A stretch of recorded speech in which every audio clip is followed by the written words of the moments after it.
All right, good morning, good morning. This is Monday, I believe it's June 13, and this is the first day of week 5 of our engineering field geology camp. And the project this week is a mine design. So we are out just, well, I guess it'd be south of Nemo, and we are in Precambrian rock, and we've given him a set of borehole data, fictitious, this is not real, but of 24 boreholes with depths and ore grade, mineralization grade.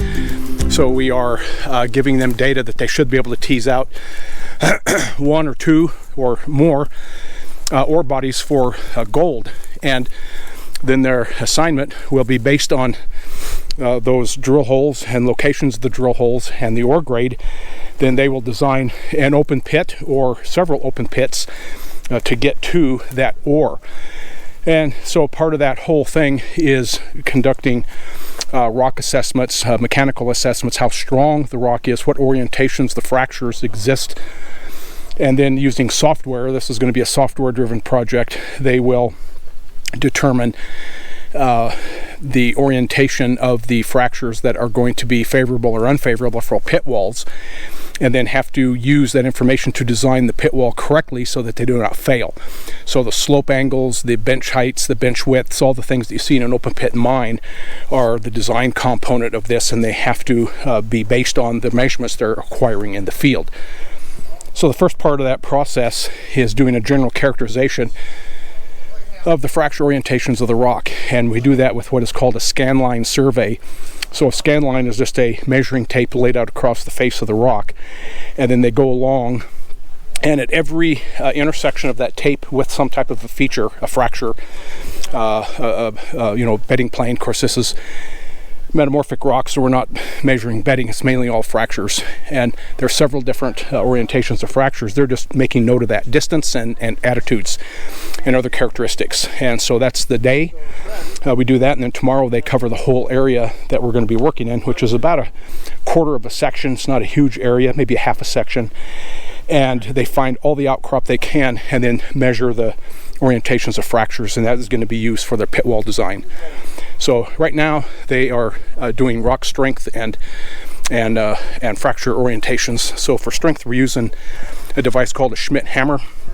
That is I got to find a way to get down where I'm at, is a spring-loaded piston that you place up against the rock and release it, and it measures the spring back energy and gives a value, and that's correlative to the strength of the rock. So here's the first group. We'll take a look. What you do is you push it in to release it, okay? And then you want to let it run and go ka-chunk, and then once it's done its thing, don't pull it out of the rock, push this button in and hold it, and it'll catch. And so then we'll give you a value that you can read off. It's a unitless value, which you need to record. So do 24 of them, and move around. You know, I wouldn't necessarily do it on the ends of these fractures here, but try to make sure you're perpendicular to the surface of the rock. And if you wind up being much of a variation from horizontal, then we have to do a correction. But by and large, I think you have enough here to do mostly horizontal tests. So who wants to try? Let me write down what I have here. So I should get my map. I got it. So So to release it, you just push it in. You don't have to push the button. Just push it in. Yep. And then just be ready on the button. Push it until it goes ka-chunk. Hold it down, push that button and hold it, and we're going to release it. There you go. Just like that. Okay. Okay. So they're divisions of 2. So 52. Continuity.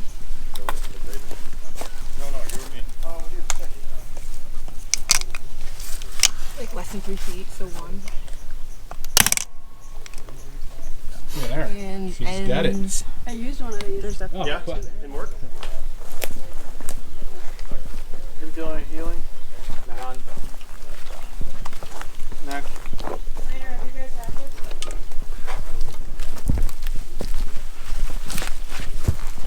One right there to your right.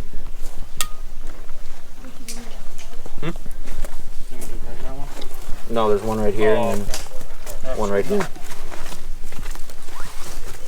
You want the brown or the fancy brown? Give me that one. There you go. What distance are we at? 4.1. That one right there. Yep. Huh? Okay. 4.15, Kobe. Yep. That one goes through. Pretty wiggly. It's pretty wiggly. Oh yeah. So these are actually more on the tougher side than the easy side because they're so convoluted and there are such wide gaps in a lot of the places.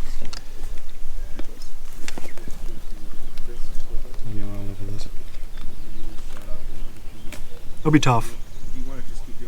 Very difficult when you're at an angle. I don't know what the trick is. I'll show you what the trick is. Oh yeah? Show me the trick. Richard, you got Oh, there you go. Give up on the $800 Brunton and go with the free app. We're not assessing everything. What's the continuity, Richard? Hold up. Kobe's head is walking by. 64, Oh, 281. man, you already did. Put that down there again. Let me see what it looks like. About 4 feet. So he's extending the fracture Here, I'll flip it this way. with the book. Until it's even out. And then you just tap it and it kind of freezes it. Yep. Huh? Yep. Okay. Just like pushing awesome. the button. 66, 288. Yep. And then you can save that, right? Well, Yeah. Just keep going You along, can. and then, but you'd have to record distance with it. And Yeah. Awesome. Yeah, we Good thought phone about method. doing that one year, just all with the phone stuff, and just see what it's like. I bet it could be done. It's pretty easy. It's not hard. All right, what do we get for the roughness? Rough. There's another group tucked down here. This is beautiful outcrop up here. Junipers all over the ground. Same. I'm a big juniper fan.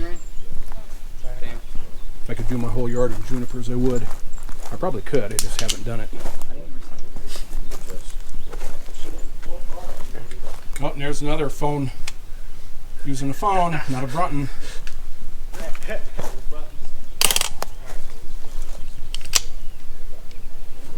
Oh, I see. Okay. So you have to hold down that button to get your number. Once it does its thing, and then you can let go. So this is quartzite, and I don't know if you can see this. Hopefully you can, but right here you can actually see original bedding in the sand before it was metamorphosed. And then right above it right here is the set coming down. So these are cross beds, and they kind of merge together right here. And so these are cross beds preserved in the metamorphic rock. And so you're seeing the bedding in here. So these were more than likely moraine deposits and marine sands, and then there's mud in here as well, so sand and shale type deposits that were then metamorphosed, and this would be a low grade metamorphism. And here on this other spot, if we can see this, I'll point to them more on the video, but you can see the bedding planes going in here, so that's original bedding being represented right there. I have a question. Did you say this rock is lightly weathered? Here's another block where you can see the bedding really nicely preserved on that block. I don't think this block is in place, but you can see the bedding on it.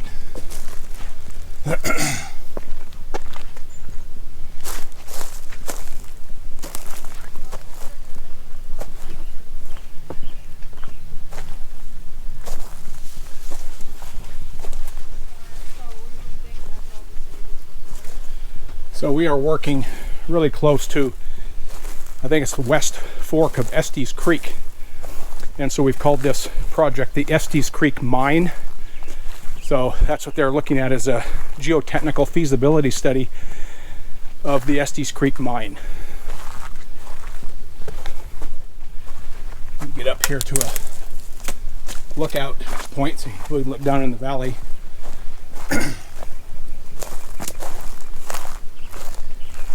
It is hot and humid. It's 11:40 and temperature's going up. It was real heavy humid this morning, kind of like just heavy mist hanging in the air.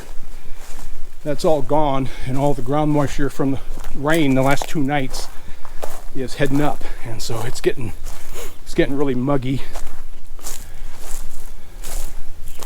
Here we are coming up to the edge. Look at that beautiful boulder pile down there.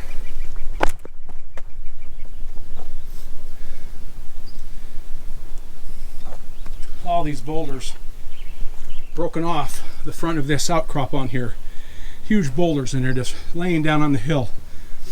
And I've talked about this on previous videos, this idea of paraglacial activity. So, you know, the Black Hills were not glaciated, but I think the climate was definitely a paraglacial climate, which just means that the average annual temperature was less than 32 degrees, less than freezing. And so in that type of environment, when the rock is very cold like it would have been, and then with little bits of thaw that would happen in the day and then cold temperatures at night, you can build up a temperature differential between atmospheric temperature and rock temperature. And it doesn't take a lot. 10 degrees C, 15 degrees C, it's somewhere in that area, and you begin to propagate fractures, and the fractures just grow and grow, and then these rocks break off, and then the water would come down and soak into that fracture, and then that would pop off, and it goes back to that fracture, and then it breaks off.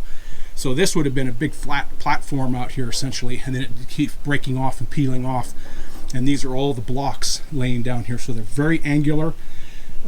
So they're governed by the fracture density in this rock, which right here, you know, looks to be really close to about a meter spacing, and that's about the width and the size of those blocks down there. So I'm pretty convinced. I need to do a paper on this someday, actually come out and measure these boulders across the basin here, and then characterize the outcrop, and do a paper on probably in geomorphology, on the geomorphology of these boulder fields that exist all over in the Black Hills in this Precambrian quartzite. This is the most common rock type that has these very angular block fields that emanate down slope from outcrops.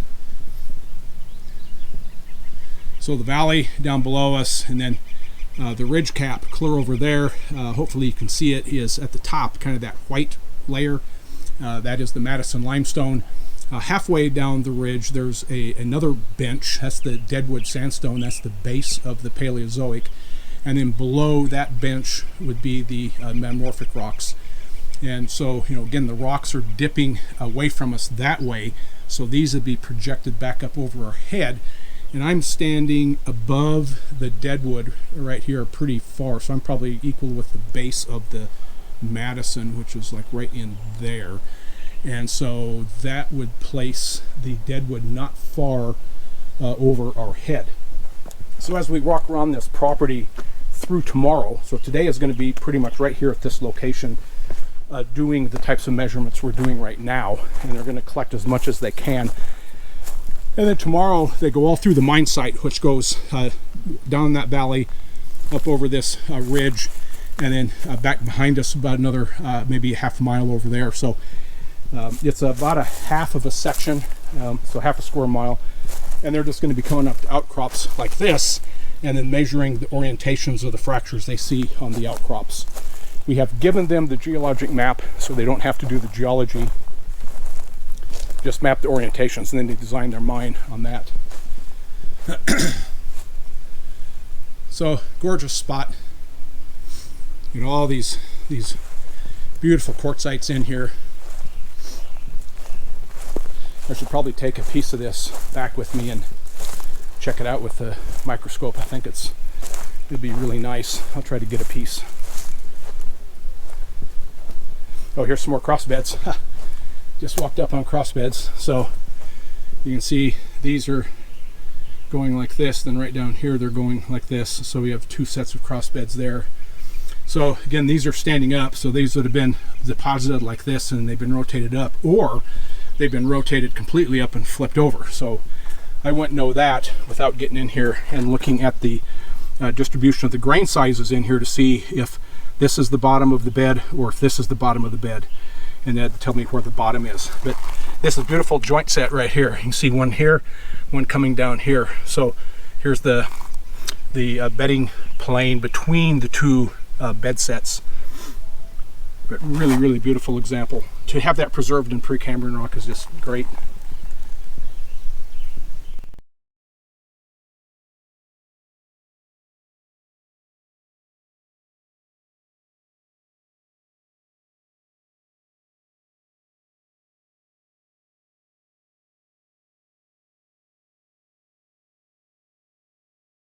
All right, I'm out cruising around and got on a change of rock type here. So we've been on quartzite, and right here, this is quartzite a little bit. So I mean, look at this right here.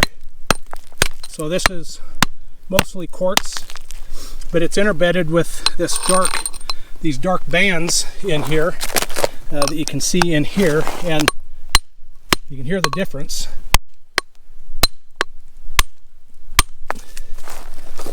So this is banded iron formation, or in other words known as BIF, and there's quite a large area of BIF in here. All of this little rise where it comes up and the topography rises up.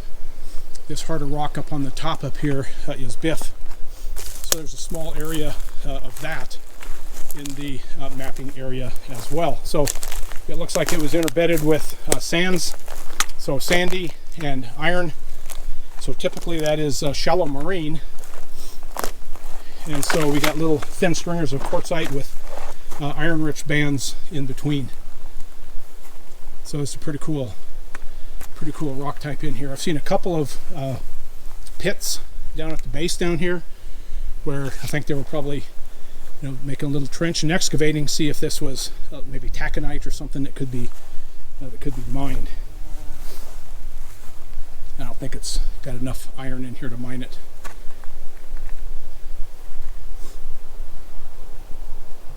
I'll take back a piece of the iron with me and we can look at it in the scope and see if we can see what the iron looks like under a microscope. There's a piece I'll take back. I'll break a chunk off of that right there, and we'll take that back with us. Oh, don't hurt the strawberries. Hard stuff. Oh, nice break right there. Okay, that's nice. Okay, there's a quartz pod. So quartz and BIF.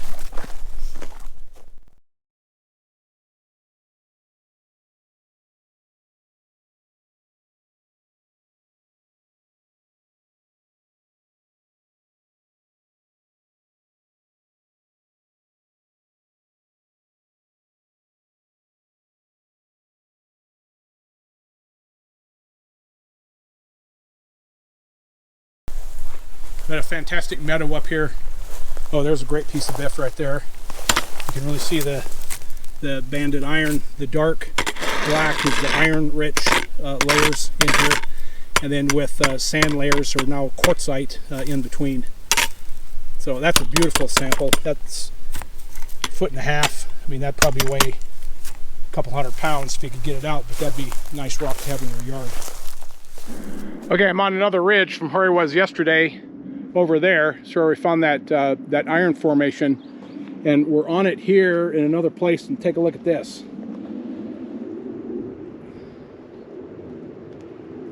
So that is banded iron. This is the benchmark iron formation.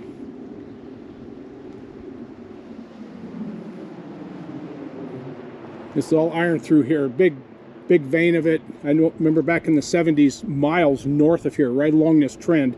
So the town of Nemo is right down in the valley over here. And if you continue north out of Nemo, you run into this this benchmark iron formation, and Pacific Steel had a bunch of land leased out there that they were trying to determine if they could make a profitable iron mine or not.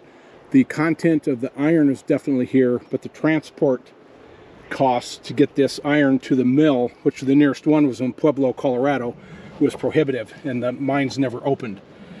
But if you can see this, you can see all these bands of iron in here, very, very iron rich. All this is banded quartz and iron.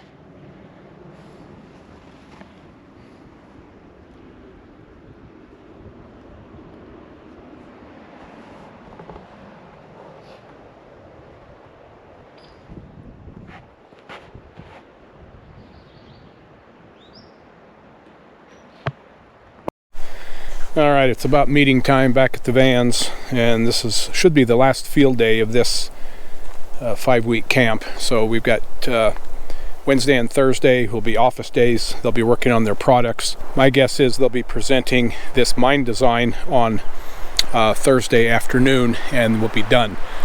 So that makes sense. I mean, we did one little change up on Monday of this week that saved us about 5 or 6 hours, and that's going to be the difference in time of being done Thursday evening rather than like 10 or 11 on Friday morning. So that's it for the Nemo area, the Estes Creek mine. Some great scenery out here. It's been a great time. They've really trompled around out in the hills out here these last couple of days, and we'll be wrapping up. So camp was a great success. Don't know if I'll be doing this again. Too tired. I'm getting too old. Anyway, thanks for watching. Hope you enjoyed this series of videos as they've been coming out over the last several weeks. So thanks for watching. See ya.